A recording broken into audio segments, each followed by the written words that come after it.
Hello friends. So today we are going to talk about the IndexedDB. IndexedDB is a browser-based DB, okay, where it is useful. What can be the use case? So when if you want to create an application or in the scenario where we have to use the application in offline, like an email application, it can be possible that you would like to choose to see your email when you are offline. That means what? The email that you have already received, that is stored in your local database.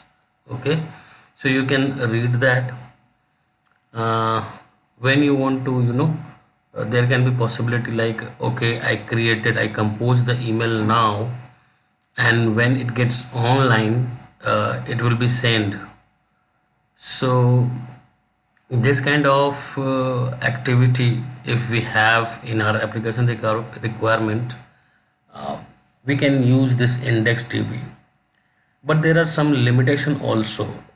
The limitation here is that uh, this DB is not, uh, it does not sync with your server automatically.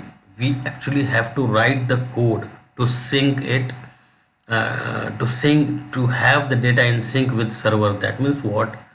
Let's say we are online, okay, application is working, it's online, and when you create some data in the local storage, and if you do not do anything additional to have the same thing pushed on server, it will not go to server. Okay, so we additionally have to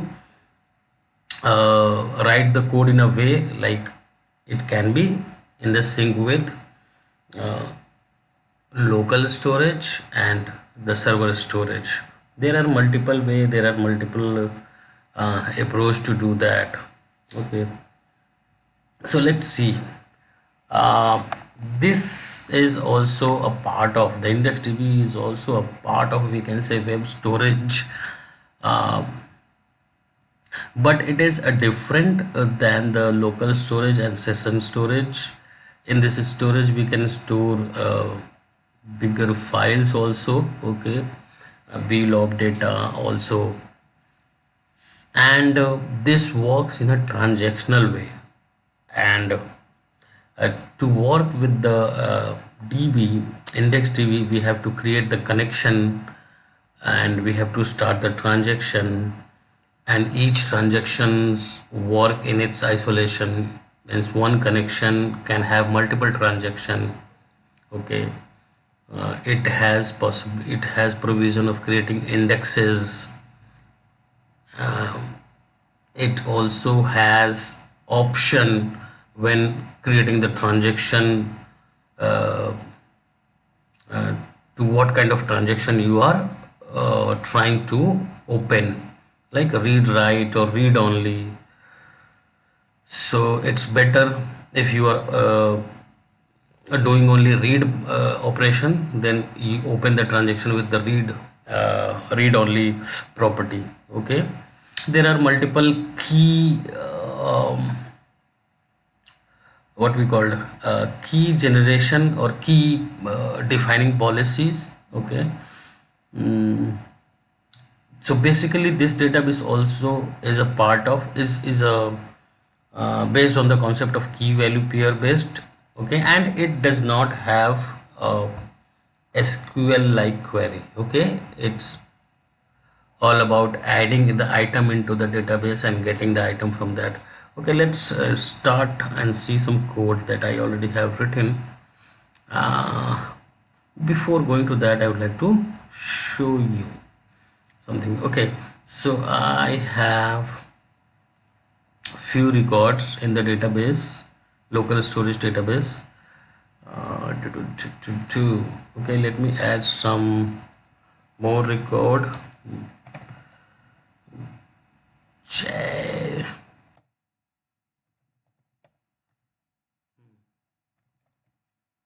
Okay, this is a student form.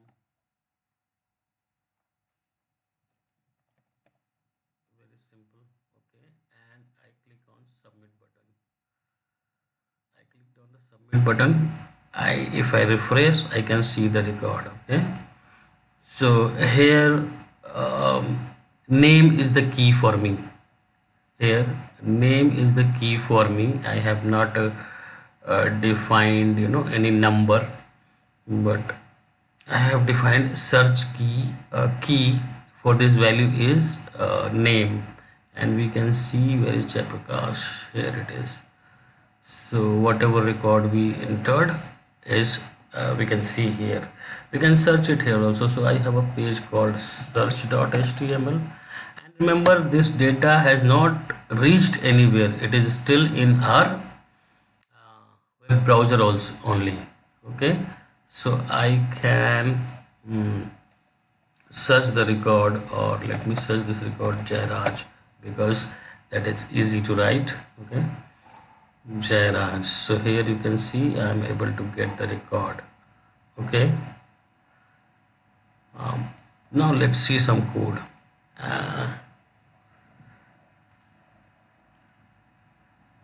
Before also going to record code, I would like to say uh, how it works is mostly asynchronous operation. Like, it does not immediately, let's say we added a record, we clicked on submit to add a record.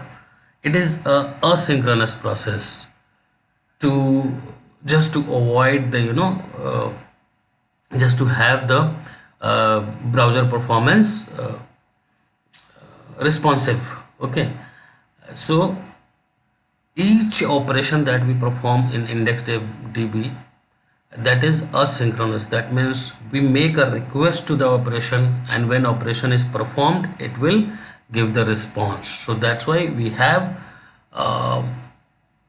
two callback methods, on success and on error. Okay, let's see here. So I have created a variable defined a db, and this is document.onReady state change. If it is the page is completely loaded, then I started open a IndexedDB is a variable. IndexedDB is a property, global property, that we can use to open a database. That means creating a database. This is creation of a database. Okay, and this is version number. We'll talk about this. And so here what is happening, we are requesting to create a database. Just think of it, a database. So it's not necessarily that as soon as we requested it will be created. No, it's a chance, like it will take some time. Okay, it's a asynchronous process. So that's why we have two function here, two callback function here, on success and on error. Okay, and if any type of data structure change, any type of modification or a structural change we have to perform on the database, we have to do in this callback method, on upgrade needed.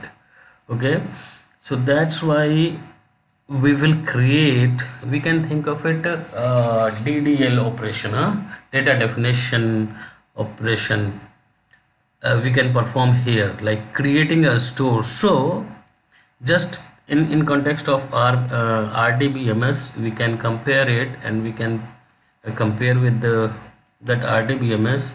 So this is how we creating a database, and this is how we are creating a table. Okay, and in that table we define the key, because every table has to have a key, unique key. So here I created a unique key called name. Why? There is key path, actually there is key also. Okay, why I created a key path? Key path is that when I will store an object, okay, when I will store an object into this data store, there should have a name property. That's and this key path will take that name property as key. Like here you already see that this is the key it is taking from name. Where is the name? Let me refresh it. Where is the name? See this. This is the value. So this is a JSON. This is a JSON object, and this is the path that I am giving. So that was in key path. Okay, key path. So that's why we have to define here. What would you make a unique key? So the benefit here, like we don't need to assign every time a key when we are storing a data. Let's go back here. Okay, so this is how we are creating a table name student. We can create multiple tables here. Okay, we have student, we can create anything like class or whatever the subjects or whatever syllabus. Here only we can define the indexes. We are not going to see the index now, but this is the place where we can create indexes.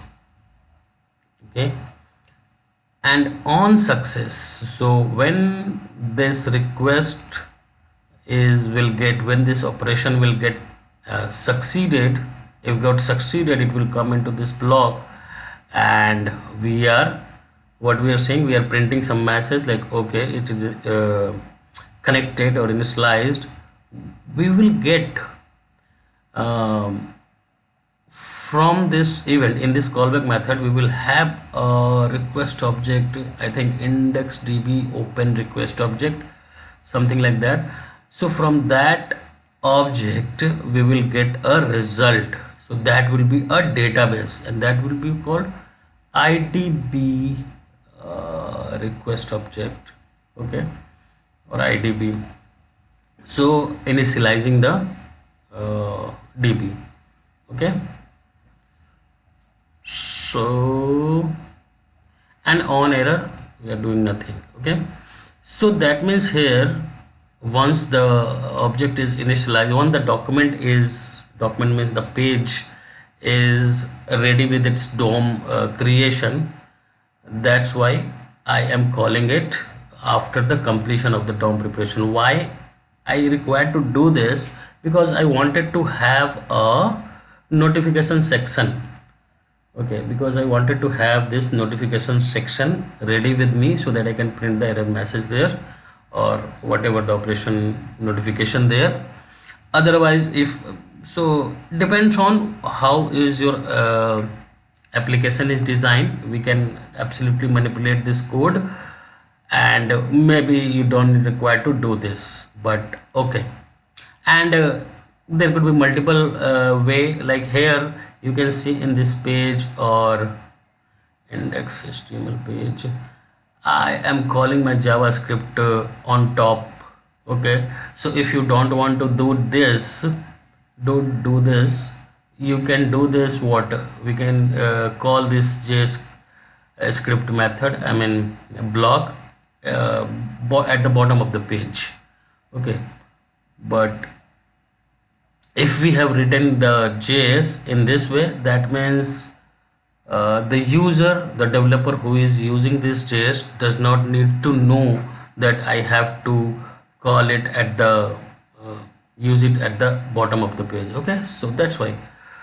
So yeah, opening the connection, on success, initialize the variable db, assigned it that db object to that, and here is error. After that, so this block is done, this code block is done. Okay, this initialization of the db is done, and then I created some database operations. Database operation 2 database operation I performed, created add student and search student. Add student will give JSON data here. So see here, it is important, we are creating a transaction object, we are opening a transaction to perform on table, student table, not on student database. Okay, that database we are already connected with the database. Now we are going to perform some operation on student table. So we have opened a transaction called um, with this property, read write property. It has three type of properties: read write, uh, read write, read only, and version change, something version change. So when we have to perform the when we have to only search the data, find the value records, we can use this one, and mostly use this one in order to have the performance better. Okay, because of the transaction isolation, you all understand.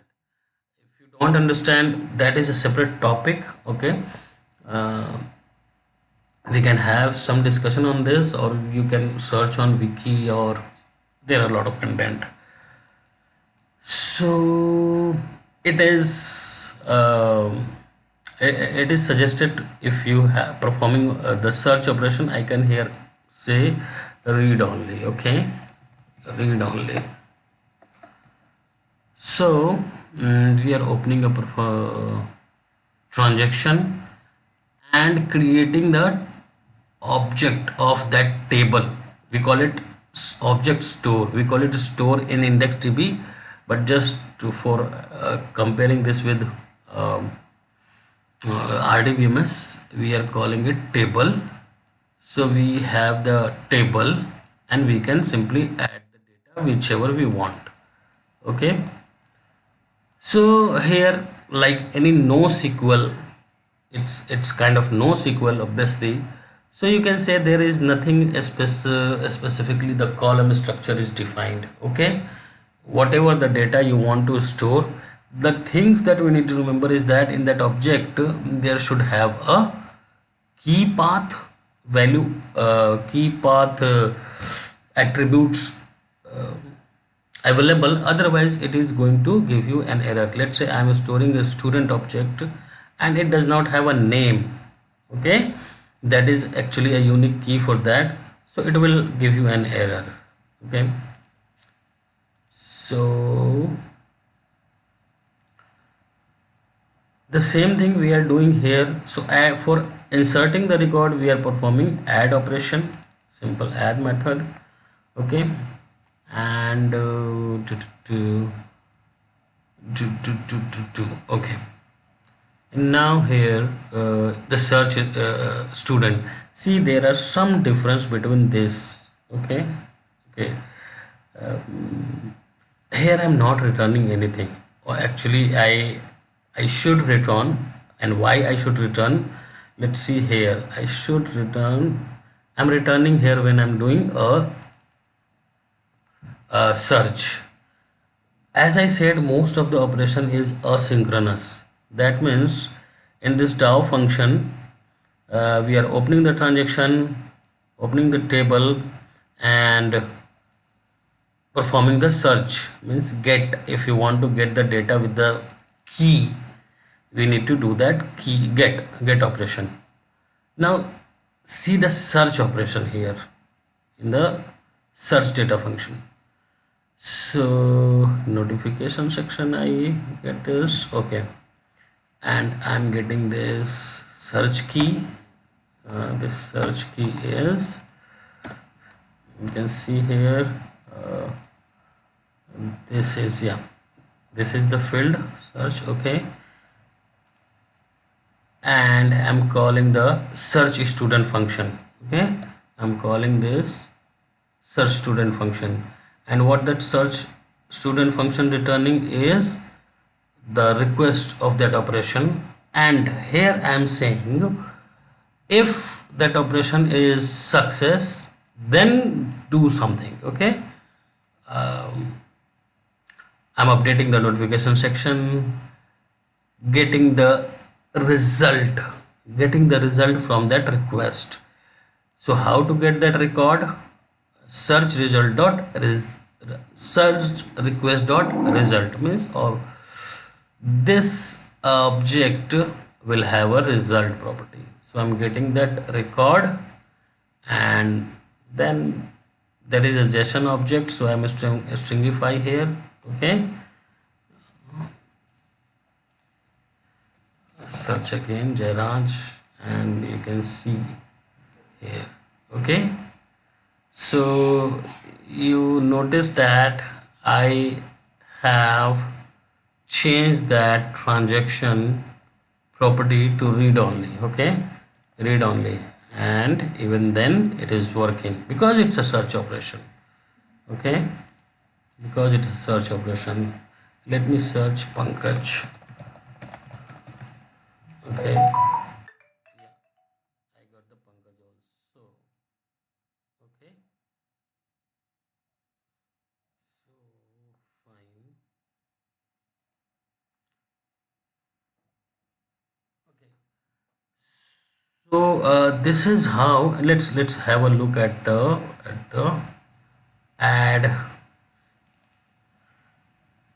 add what we called add student feature. So this is already, you guys understand, I'm getting the value from the element. Okay, I'm getting the value from element, creating a data and passing it to add student. Okay, so that is the reason when I insert, when I do insert, sorry, it's index.html. Okay, that is why when I insert a record, I don't get any notification here. Let me show you. Johnny, Johnny, Johnny. Okay, class 1 email johnny@gmail.com, submit. Okay, you see I'm not getting any notification here, although I got the data here. If I refresh it, I can see. Okay, now let's do it. So from here I need to return something, so I'm returning the request object, and that request object will have the result. Okay, so let's do the same thing to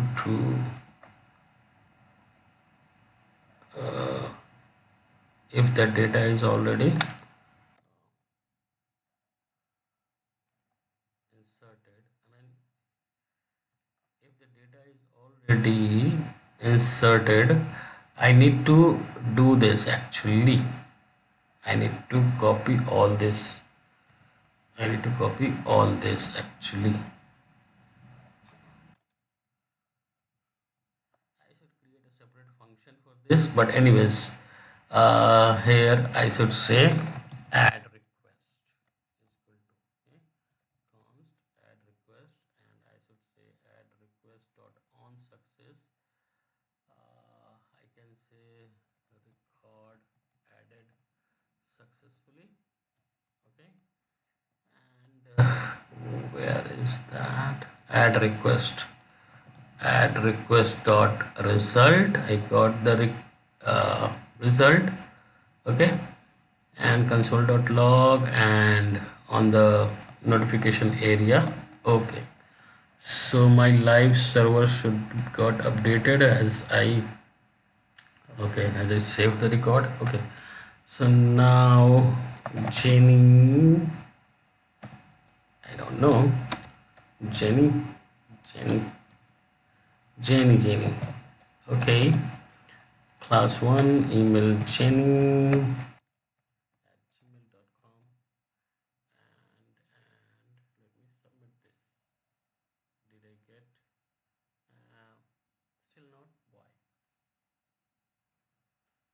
Why?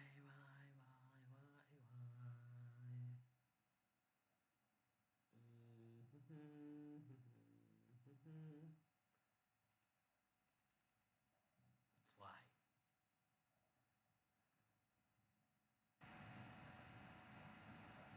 Why?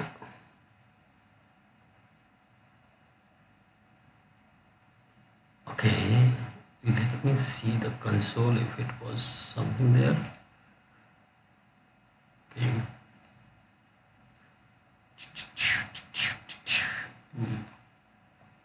ABCD, ABCD, class 1, ABC. Okay, anything. I don't care. Oh my god. .com. Okay, submit. Okay. Search added request is not defined. Something wrong. Reference search. Oh. This one. This was the error. Okay. This was the problem. So that's why it was not finding. Let's try to do this again on Maria DB. Okay. Okay. One Maria at gmail.com and let's go to here. Okay, let's be on console and just submit. What is this? What is this? Add request dot on success. So node is not defined. Oh, so in index.html there might not be its notification. So ID was notification. I think search on the search page. Wait, notification is there. Oh, I think so. Wait, the problem here is, so both have, it has notification, sorry, index notification, so node is not defined. Where it is saying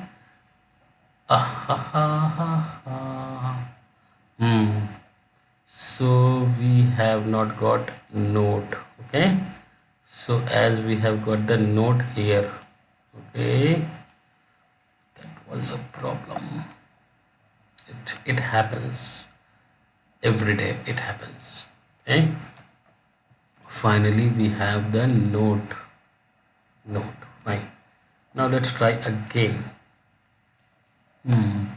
Now who is that? H2DB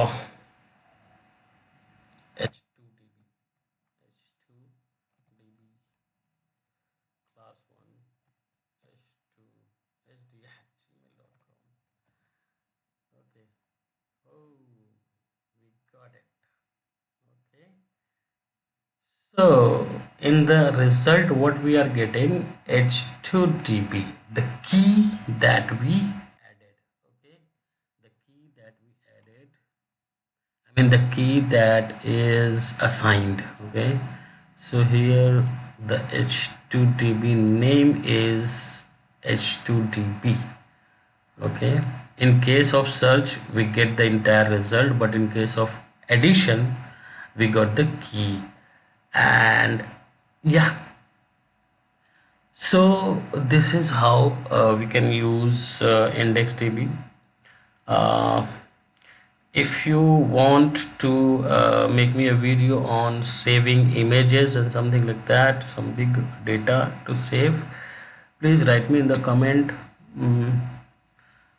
What next, what more we can talk about it.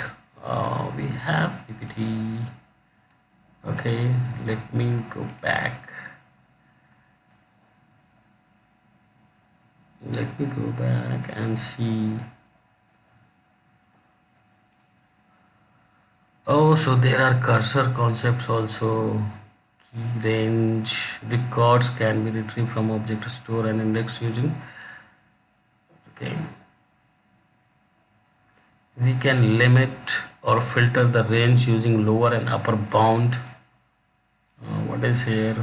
The set of object store and indexes to which a transaction apply, means it runs in its scope. Okay, the scope of read-only transaction can overlap and execute at the same time. Yeah, this is what I was talking, like if we have opened a transaction for read write and another operation is read only, so read only can go with that transaction, can use that transaction to overlapping can happen because the read only operation is not going to make any change, so it will increase the performance. Okay, yeah, so that's all about this video. Thank you so much guys, see you, bye.